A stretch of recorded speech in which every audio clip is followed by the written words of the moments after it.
بسم اللہ الرحمن الرحیم، کل نفس ذائقۃ الموت۔ آج میں جس عظیم شخصیت کے انتقال پرملال کی خبر دینے کے لیے آپ سے مخاطب ہوا ہوں، اوہو، وہ اپنی ذات میں گویا اس شعر کی مصداق تھی۔ کلیوں کو میں سینے کا لہو دے کے چلا ہوں، کلیوں کو میں سینے کا لہو دے کے چلا ہوں، صدیوں مجھے گلشن کی فضا یاد کرے گی۔ اور آخرت کے اعتبار سے اس کا مقام ایسا تھا، جھونکے نسیم خدا کے ہونے لگے نثار، جنت کو اس گلاب کا تھا کب سے انتظار۔ آج مجھے انتہائی دکھ کے ساتھ یہ بات کہنی پڑ رہی ہے کہ شیر اسلام ہند، امیر مجلس احرار حضرت مولانا حبیب الرحمن صاحب، مجلس احرار ہند کے صدر اور شاہی امام جامع مسجد لدھیانہ کا انتقال ہو گیا۔ حضرت مولانا کی شخصیت پنجاب کے مسلمانوں کے لیے ایک ڈھال اور عالم اسلام کے لیے ایک مثال تھی۔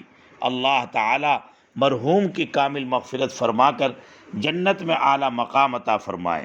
پوری ملت اسلامیہ، بالخصوص مسلمانان ہند اور شاہی جامع مسجد پنجاب و اہل پنجاب کو دل کی گہرائیوں سے دعا کرتا ہوں، اللہ نعم البدل عطا فرمائے۔ مولانا جرأت و استقامت اور بے باکی کا عظیم مینار تھے۔ مجھے یاد ہے جس وقت سری نگر میں مرزائیوں نے آل انڈیا بڑی انٹرنیشنل کانفرنس کا انعقاد کرنا چاہا، تو اس وقت شیر اسلام، شیر پنجاب نے اس وقت کے کشمیر کے وزیر اعلیٰ مفتی سعید صاحب کے نام کھلا خط لکھ کر کہا، اگر تم نے ان دشمنان ختم نبوت پر قدغن نہ لگایا اور یہ کانفرنس نہ روکی تو میں پنجاب سے سرفروشوں کا قافلہ لے کر آؤں گا۔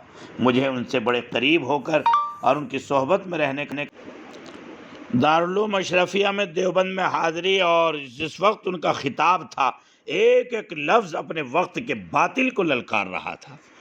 آپ بڑے خاموش طبیعت اور وظائف میں مشغول رہنے والے اصاغر کے لیے نمونہ عمل تھے، ایک باکمال خطیب۔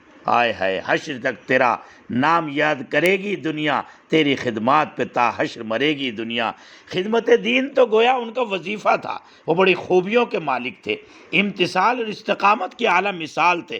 وہ ایک جامع کمالات شخصیت تھے، ایک عہد ساز شخصیت تھے، اور پنجاب کے لیے احیاء دین کے لیے گویا وہ ایک عظیم مجاہد و داعی تھے۔ اللہ ان کی کامل مغفرت فرمائے، درجات بلند فرمائے۔